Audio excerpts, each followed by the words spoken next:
우리가 어제부터 베드로 후서인데요. 베드로 후서의 역사적인 배경을 잘 알아야 된다. 그런 말씀을 드렸어요. 그 1절 13절에 보면 1장 13절에 보면 내가 이 장막에 있을 동안에 그런 말씀을 했고요. 그 다음에 14절에 보면 이는 우리 주 예수 그리스도께서 내게 지시하신 것 같이 나도 이 장막을 벗어날 것이 임박한 줄을 압니다. 이 장막 13절도 이 장막 그런 표현을 해요.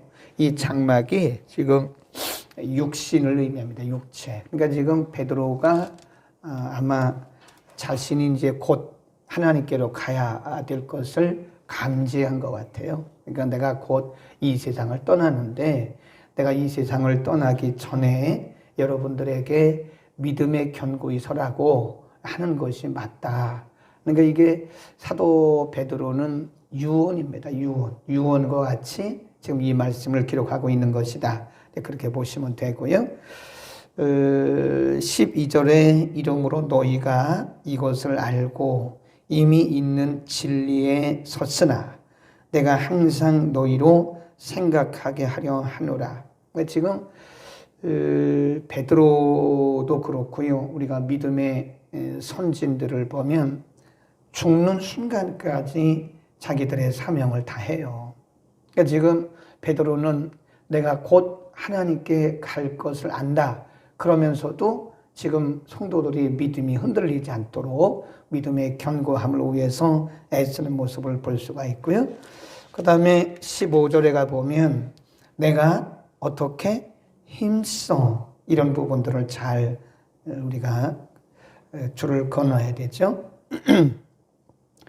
내가 힘써 너희로 하여금 나의 떠난 후에 내가 죽은 후에 그 말이죠. 내가 죽은 후에라도 필요할 때는 이런 것을 생각나게 하려 하노라.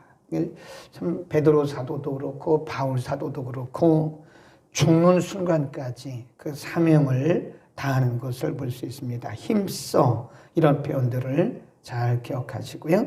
그 다음에 16절에 가면 핍박과 그리고 박해가 다가오는 그 성도들에게 앞으로 핍박과 박해를 받을 성도들에게 16절에 보면 우리 주 예수 그리스도의 능력과 강림하심, 이거 재림이라고 바꾸고요. 재림하심은 너희에게 알게 한 것이 공교히 만든 이야기를 좇은 것이 아니요 우리는 그의 크신 위엄을 거기 줄겁시다. 친히 봤다. 17절에 보면 지극히 큰 영광 중에서 이렇게 하고요. 18절 읽습니다. 시작. 이 소리는 우리가 저와 함께 거룩한 산에 있을 때에 하늘로서 나옴을 들은 것이다. 거룩한 산 줄거 놓으시고요. 이게 변화산입니다. 변화산. 그러니까 예수님이 십자가를 지시기 얼마 전에 베드로, 야고보, 요한 이 세 명의 제자를 데리시고 그때 이름이 변화산은 아니었고요. 그 산 이름이 헬몬산입니다. 헬몬산. 헬몬산에 올라가셔서 갑자기 예수님이 변화되세요. 그래서 나중에 그 이름을 변화산이라고 바꾼 거죠. 자, 마태복음 17장입니다. 한번 가보죠. 마태복음 17장으로 갑니다. 마태복음 17장 1절부터 읽습니다. 시작.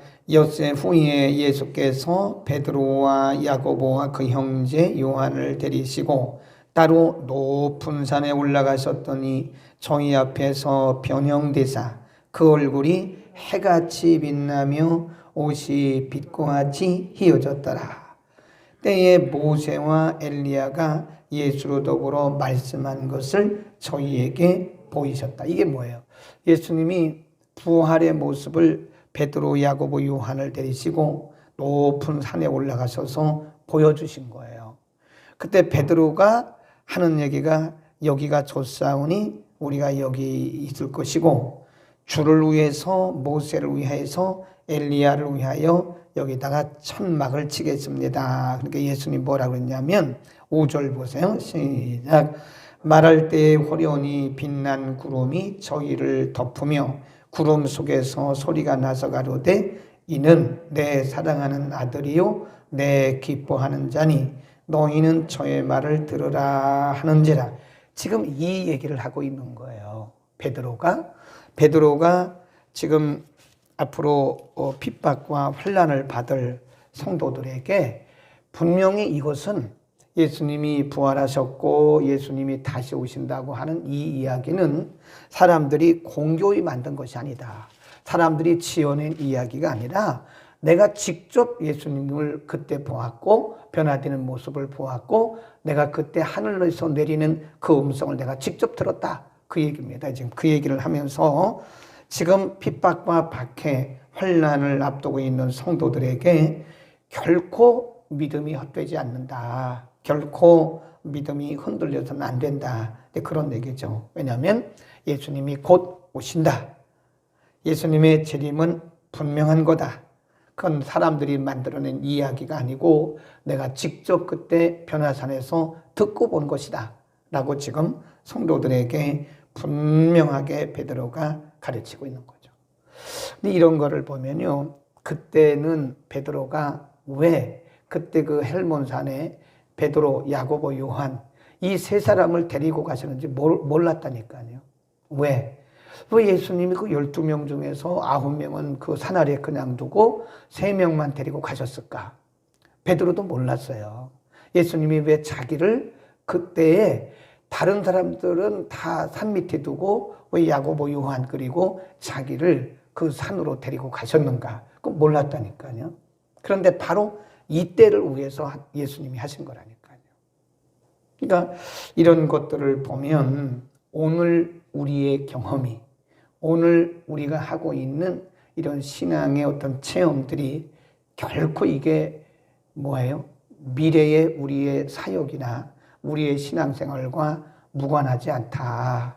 항상 하나님께서 우리보다 앞서가시기 때문에 오늘의 경험이 내일의 사역을 위해서 쓰일 수도 있다. 아멘. 거기다 써놓으시면 좋겠죠?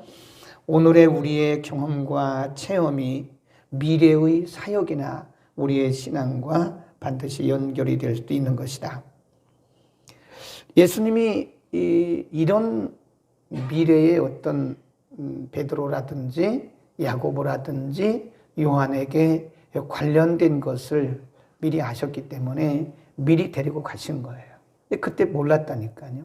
베드로도 왜 예수님이 꼭 그 나사로를 살리러 가실 때도 베드로를 대동하셨고 또 헬몬산에서 변화되실 때도 베드로를 대동하셨고 근데 왜 예수님께서 꼭 이렇게 자기를 꼭 대동하셨나? 그 몰랐다니까. 왜 그런지 몰랐다니까요. 근데 나중에 알고 보니까 이것 때문에 그러셨구나. 그러니까 오늘 우리의 경험이 내일 다 필요해요. 좋은 경험이든 좀 힘든 경험이든 쓴 경험이든 이게 결코 우리에게는 헛된 일이 없습니다. 아멘. 결코 헛되지 않아요. 결코 의미 없이 하나님 우리 인생을 그렇게 흘려보내는 분이 아닙니다. 거기다 또 써놓으세요. 우리 인생을 의미 없이 흘려보내시는 분이 아니시다. 그러니까 오늘 우리가 좀 힘든 경험을 해도 이것이 언젠가는 이 경험들이 쓰일 거예요. 우리의 뭘로 쓰일까요? 간증거리로 쓰이겠죠. 그러니까 이렇게 말하는 게 맞아요. 베드로가 예수님이 왜 자기를 그렇게 헬몬산에 데리고 가시고 중요한 사역을 하실 때마다 자기를 데리고 가시는지 알았어요? 몰랐어요? 몰랐죠. 그러니까 오늘 우리가 경험하는 일들을 모른다고 말하는 게 맞아요. 잘 모르겠습니다. 왜 이런 일이 일어난지 모르겠습니다. 그러나 하나님은 아십니다. 이렇게 말하는 게 좋아요. 내가 볼 때는 그래서 그런 것 같다고 그런 얘기도 안 하는 게 좋아요. 우리가 어떻게 알겠어요? 그러나 분명한 것은 의미 없이 하나님께서 우리 인생을 그렇게 허비하게 하지 않는다. 그러니까 때로는 우리가 현실을 살아가면서 참 의미 없는 고생을 하는 것 같고 때로는 헛된 수고를 한 것 같으나 그러나 그런 시간들이 다 모여서 미래에 또 다른 하나님의 역사를 이루어 가신다는 사실을 믿기를 축원합니다. 그러니까 오늘이라고 하는 시간에 정말 경건한 크리스찬들은요, 오늘이라고 하는 시간에 하나님이 내게 맡겨주신 일들에 충실해야 돼요. 내일 잘하려고 오늘 아무렇게 하는 것은 옳지 않습니다. 어떤 분들이 이렇게 말해요. 이것 좀 합시다. 그러면 내일부터 하겠습니다. 다음부터 하겠습니다. 내년부터 열심히 하겠습니다. 굉장히 어리석은 일입니다. 야고보서 5장에 보면 내일 일을 자랑하지 말라고 그랬거든요. 내일이 우리에게 있을 수도 있고 내일이 우리에게 오지 않을 수도 있어요. 제가 다음부터 열심히 하겠습니다. 그런 말도 맞기는 맞는데 그것도 어떻게 보면 성경적으로 옳지 않은 일이에요. 오늘 열심히 해야 돼요. 오늘이라고 주어진 이 시간에 오늘로 하나님이 내게 선물로 주신 오늘이라고 한 주어진 시간에 오늘 우리가 해야 할 일을 최선을 다해야 되고 또 오늘 우리가 경험하고 있는 일들이 결코 이것이 헛되지 않다는 사실을 알아야 됩니다. 아멘. 그게 참 신기하지 않아요? 베드로도 몰랐다니까요. 왜 예수님이 자기를 데리고 다니실지 몰랐다니까요. 그냥 그때 그냥 경험한 거예요. 그런데 오늘 이렇게 쓰일 줄 누가 알았겠어요? 누가 여러분에게 물어보면 이렇게 답하세요. 저도 잘 모르겠습니다. 그러나 하나님의 계획이 있을 것입니다. 이렇게 해야 정답입니다. 내가 기도해 보니까 이것은 이런 것 같고 이건 이런 것 같다. 그렇게 말하면 조금 위험하다고 생각을 해요. 그렇게 말하기보다는 잘 모르겠습니다. 나도 이런 것 같기는 한데 잘 모르겠습니다. 그러나 결코 헛되지는 않을 것이고 분명히 하나님의 뜻이 있을 겁니다. 라고 우리가 말을 하는 게 맞아요. 아멘. 어제 정부에서 발표했어요. 오늘 밤 12시부터 5인 이상 집합 금지입니다. 왜 결혼식장, 장례식장, 예배당은 제외예요. 그러니까 우리는 그냥 그대로 가면 돼. 20명까지는 그냥 교회 예배는 할 수 있습니다. 발표할 때 그 발표하고 나서 강서구청에서 즉시 문자가 갔어요. 예배당은 교회는 현행대로 하면 됩니다. 근데 이게 목사님들이 이해를 못하는 거예요. 그러니까 자꾸 전화를 하는 거예요. 구청에 전화하고 서울시청에 전화하고 분명히 거기 했거든요. 종교 행사는 현행대로 하면 됩니다. 이거를 이해를 못한 거예요. 그러니까 다시 얘기를 했어요. 예배당, 종교 행사, 장례식장, 결혼식장은 현행대로 20명 이하로 하면 됩니다. 참 슬픈 일이에요. 어쩌다가 이렇게 방역이 흔들려서 어쩌다가 이렇게 이제 다음 주쯤 되면 하루에 3,000명 이상이 나올 거라 그래요. 지금 확진자가 들어갈 병원이 없어요. 지금 대학교 기숙사를 행정명령이란 말은 강제로 하는 거예요. 강제로. 어느 대학 기숙사 100개 내놓으시오 그러면 내놔야 돼요. 행정명령이라. 어떤 병원은 병원 전체를 다 행정명령했어요. 일반 환자들 다 내보내고요. 어쩌다가 이렇게 우리가 참 어려운 시대를 영국에서는 신종 바이러스가 또 발생을 했습니다. 어떤 사람이 말하기를 영국에서 발생한 신종 바이러스가 우리나라도 있답니다. 심각해요. 생각보다 심각합니다, 지금. 그러나 이런 경험들이 지금 우리는 참 어려운 이 터널을 통과하고 있어요. 이게 지금 3차 8월 9월에 있었던 3차 대유행이 다시 지금. 그러니까 8월에 교회 때문에 했단 말도 안 맞아요. 이게. 교회 가면 그런 줄 알고 지금 그랬다가 지금 다시 이런 걸 보면 꼭 그런 것도 아니라고. 지금 어쨌든 우리는 이런 경험들을 해가고 있는데 분명히 여기에도 뭔가 하나님의 계획이 있을 거라고요. 우리가 그걸 어떻게 알겠어요? 네. 그래 누구를 탓할 것이 아니라 우리는 오늘 하루하루 하나님이 우리에게 주신 선물로 주신 오늘 하루하루 하나님께서 주신 사역을 감당하고 사역 감당하면서 믿음으로 잘 이겨내야 됩니다. 아멘. 그 다음에 이런 말씀을 해요. 20절에 가면 19절부터 볼까요? 또 우리에게 더 확실한 뭐가 있으니? 예언이 있으니. 그러다가 20절에 보면 먼저 알 것은 경의 모든 예언은 사사로이 풀 것이 아니고 21절에 예언은 19절부터 계속 19, 20, 21 거기 동그라미 쳐놓으세요. 예언, 예언, 예언. 이 예언이 뭐냐? 오늘날 우리가 말하는 그런 예언을 말하는 게 아니고 그 당시 베드로 사도가 이 말씀을 할 때는 성경이 완성되기 전이었어요. 그러니까 성령의 감동을 통해서 본인들에게 주셨던 그 말씀들을 의미하는 거예요.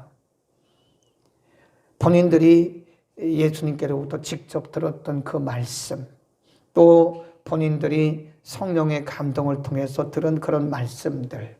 그게 무슨 말씀입니까? 그 당시 베드로가 이 말씀을 가르칠 때는 예수님의 재림이라든지 영생이라든지 천국이라든지 막 그런 말씀이었겠죠. 그러니까 지금 앞으로 환난과 핍박이 다가오고 있는 그 성도들에게 그들이 이길 수 있는 비결은 뭐예요? 지금 16절 이하에서 말씀한 그 예수님의 재림 그리고 부활 그리고 이런 예수님의 재림과 부활들에 대해서 기록한 말씀 막 이런 것들이죠.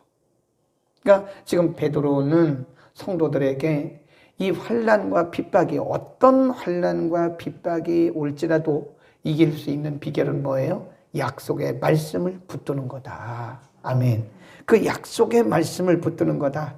예수님의 재림과 그리고 영생과 이런 것들을 예언하신 말씀을 약속의 말씀을 붙드는 거다. 20절에 보면 그래서 이런 예언의 말씀을 성경의 말씀을 사사로이 풀지 마라. 왜냐하면 21절에 보면 이 성경은 언제든지 사람의 뜻으로 낸 것이 아니고 성령의 감동하심을 입은 사람들이 하나님께 받아 말한 것이다. 그다 줄거놓읍시다. 성경이 뭐냐? 성경은 사람의 말이 아니라고요. 성령의 감동하심을 입은 사람들이 하나님께 받아서 말한 거예요. 그러니까 예를 들어서 마태복음은 마태가 기록했거든요. 그 마태의 말이 아니에요. 성령의 음성을 마태가 듣고 기록한 거예요. 베드로 전서 후서가 베드로의 말이 아닙니다. 그것은 베드로가 성령의 감동을 받고 기록한 거예요. 아시겠죠? 그러니까 성경은 사람의 말이 아니에요. 왜 이 신학자들 가운데 이 독일이라든지 이런 그 유럽 또는 미국에서 현대 신학, 특별히 이 진보 신학, 자유주의 신학을 한 사람들은요, 이런 말을 부인해요. 그러니까 성경 가운데 하나님의 말씀이 아닌 것도 있다. 이렇게 말합니다. 그 심각해요. 어떤 신학생 하나가 2주 전인가 그 전화가 왔는데 자기가 신학대학에서 공부를 하는데 그 교수님이 말하기를 그 예수님의 탄생은 사실이 아닐 수도 있다. 이렇게 말했다는 거예요. 그 신학대학 교수가 그 목사 안수 받은 사람이에요. 그거 예수님의 탄생은 사실이 아닐 수 있고 연도도 틀리고 그것은 사람들이 지어낸 하나의 설화, 단군 신화처럼 그런 설화일 수도 있다. 이렇게 엉터리 같은 얘기를 했다는 거예요. 신학대학 교수가 그런 것들을 무시하면 잘못하면 성경을 사적으로 잘못 해석할 수 있어요. 옛날에 신학을 제대로 공부하지 못한 목사님들이 성경을 해석하는데 은혜로만 해석해. 은혜로만.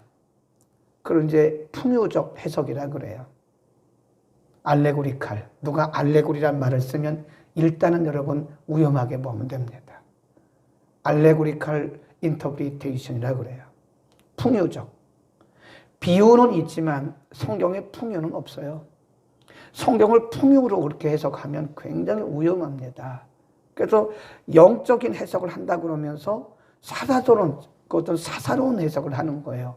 그래서 성경은 분명히 성경을 사사로이 풀지 마라. 그래서 성경을 우리가 성경을 성경으로 풀으라고 그러잖아요. 제가 항상 얘기하잖아요. 응? 구약은 신약의 답이 있고요. 또 신약은 구약의 답이 있어요. 여러분 성경에 보면 관주라는 게 있어요. 굉장히 중요합니다. 그게 관주. 옛날에 우리가 보면 요즘에는 뭐 해설 성경이 있는데 별로 안 좋아해요. 어떤 분들은 목사님이 이렇게 설교하는데 아래에 있는 해설을 보고 있더라고. 그거 좋지 않습니다. 그것도 사람이 해설해 놓은 거예요. 인간의 해설은 다 완벽하지는 않아요. 그냥 참고만 해야 돼요. 응? 근데 옛날에는 이런 성경이 없었어요. 무슨 성경이었냐면 관주 성경 기억하시죠? 관주 성경. 그 관주라는 게 뭐냐면 성경을 다 연결해 놓은 거예요. 연결. 그래서 오늘 우리가 베드로 후서 1장 16, 17, 18에 보면 거기 작게 써 한번 보세요. 17절 끝에 보면 거기 베드로 후서 1장 17절 끝에 보면 작게 써 있는 거 있죠. 뭐라고 써 있어요? 마 3장 17절 써 있죠. 어떤 성경에는 마라고 써놓고 마태라고 써놓고 17장 몇 절이라고 써놓죠. 이런 것들이 다 관주입니다. 그 성경에 있나요? 없나요? 없어요. 거기 보면 중간중간에 이렇게 끝에 보면 작은 글씨로 써 있는 거 있나요? 근데 그게 관주라고 해요. 그걸 찾아가면 돼요. 연결됐다 그 말입니다. 그게. 응? 그 요즘에 관주 성경이 나오긴 하는데 아주 드물더라고요. 있긴 있어요. 그 서점에 가면 관주 성경 주세요. 그러면 보면 관주가 붙어 있어요. 그리고 해설 성경에도 보면 옆에다가 관주 딱 작은 글씨 써 있는 거 있어요. 그게 관주라고 그래요. 그걸 찾아가는 거예요, 이렇게. 그러니까 내 사사로운 해석을 하려고 하지 말고 구약은 신약에서 신약은 구약에서 구약에서 구약으로 신약에서 신약으로 이렇게 다 연결돼 있단 말이에요. 응? 그러니까 사사로이 풀지 말라는 거예요. 제가 늘 얘기하잖아요. 어떤 분들이 성경 본문을 딱 읽어놓고 본문 얘기는 하나도 안 해. 그리고 첫째, 둘째, 셋째 이걸 이제 우리가 보통 주제 설교라고 합니다. 주제 설교 또는 제목 설교라고 그래요. 그러니까 성경 본문 하나 읽어놓고 그냥 자기 얘기하는 거예요. 자기 얘기. 엄밀히 말해서 그거는 간증이지 그건 설교가 아니에요. 근데 그런데 은혜 받고 있더라고. 이거 은혜가 된다고 막 이럽니다. 그게 뭐가 은혜가 되기는 하지만 성경은 아니라니까요. 우리처럼 이렇게 본문 중심으로 하는 데가 드물어요, 사실은. 우리는 본문 중심이잖아요. 제가 언제 본문 떠났습니까? 본문 읽어놓고 다른 얘기 한 적 있어요, 제가? 항상 본문을 중심으로 파고 그러잖아요. 우리는 참 감사하다고 믿어야 됩니다. 저는 신학교 다닐 때부터 이렇게 하나님 주신 것 같아요. 이렇게. 강해 설교만 했어요. 한참 하다 보니까 나중에 그 이동원 목사님도 들어오시고 이동원 목사님이 강해 설교 대가예요. 그분 설교는 거의 성경 본문을 안 떠납니다. 나중에 보니까 제가 강해 설교를 하고 있더라고요. 본문 설교를 하고 있더라고요. 여러분 목회자도 마찬가지고 여러분 개인도 마찬가지예요. 여러분 개인도 성경을 사사로이 풀지 마세요. 모르면 모르는 대로 넘어가세요. 요한 칼빈은 이렇게 말했어요. 성경이 가는 데까지 가고 성경이 멈추는 데 멈춘다. 모르는 건 모르는 거예요. 네, 모르면 모른다고 성령님 은혜를 구하고 지혜를 구해야지 자기 생각으로 막 억지로 풀지 말라고요. 거기 보면 뭐라 그랬어요? 어떤 사람들이 그것을 억지로 풀다가 자, 우리가 하나 더 찾아보겠습니다. 디모데후서 3장 이런 성경들은 알아둬야 돼요. 3장 16절 모든 성경은 사람이 한 말이 아니기 때문에 성령으로 기록되었기 때문에 성령의 지도를 받아야 돼요. 3장 16절 시작. 모든 성경은 하나님의 감동으로 된 것으로 거기까지만. 네. 베드로 후서 1장 21절에도 성령의 감동으로 그랬고요. 디모데후서 3장 16절에도 성령의 감동으로 그랬어요. 그러니까 성경은 뭐의 감동이 있어야 돼요? 성령의 감동이 있어야 돼요.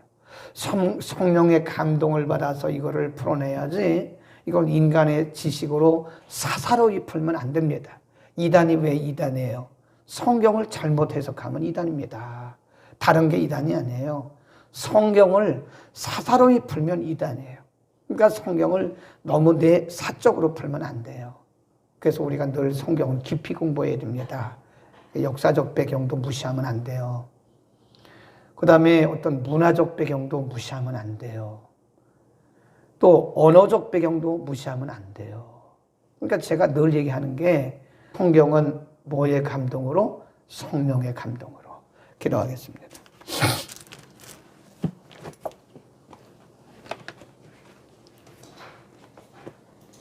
11조 헌금 신계순 권사님, 선교 헌금, 전도 후원금 드렸습니다. 무명으로 걸어가신 우리 아버지, 오늘 아침 우리를 주의 전에 불러주시고 베드로 사도를 통해서 유언과도 같이 소중하게 주신 귀한 말씀 신비의 세계입니다. 어떤 환난과 핍박과 고난이 올지라도 이겨낼 수 있는 힘은, 능력은 하나님의 말씀을 믿는 믿음이요 약속을 붙드는 견고한 믿음뿐임을 저희가 오늘도 깨닫습니다. 환경과 조건과 사람을 바라보지 말게 하시고 우리가 오직 영원하시고 완벽하신 하나님의 말씀을 붙들고 약속의 말씀을 붙들고 넉넉히 승리하게 하여 주옵소서. 베드로는 예수님께서 왜 자신을 그렇게 특별히 대우하셨는지 그때는 알 수 없었으나 오늘 이렇게 본문의 말씀을 통해서 바로 이때를 위해서 예수님께서 그에게 경험시켜 주셨던 것을 우리가 알게 됩니다. 오늘 우리가 어떤 일을 경험하든 결코 헛된 일이 아니고 결코 헛수고가 아니고 하나님의 또 다른 계획을 위해서 하나님이 일하심을 믿고 하루하루 매일매일 매 순간순간이 하나님과 말씀 앞에 참으로 성실하고 신실할 수 있게 하옵소서. 10일 헌금을 비롯해서 감사 헌금 등 여러 가지 제목으로 헌금 드리는 귀한 요종 가정과 심령과 자녀들에게 특별히 복 주옵소서. 오늘도 가정에서 예배 현장에서 말씀들은 모든 주의 백성들에게 오늘도 귀한 은혜를 더하소서. 이 세상을 넉넉히 이겨나가게 하옵소서. 예수 그리스도의 이름으로 기도드립니다. 아멘.